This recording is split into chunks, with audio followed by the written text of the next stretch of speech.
You ask Tiger to solve. This deals with linear equations with one unknown. The final result is x equals -5. Let's solve it step by step. Group all x terms on the left side of the equation. Subtract 8x from both sides. Group like terms. Simplify the arithmetic.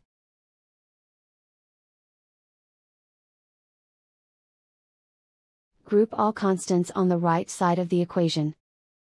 Add 5 to both sides. Simplify the arithmetic.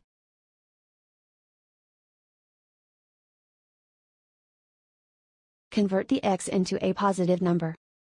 Multiply both sides by -1. Remove the ones. Simplify the arithmetic. And so the final result is x equals -5.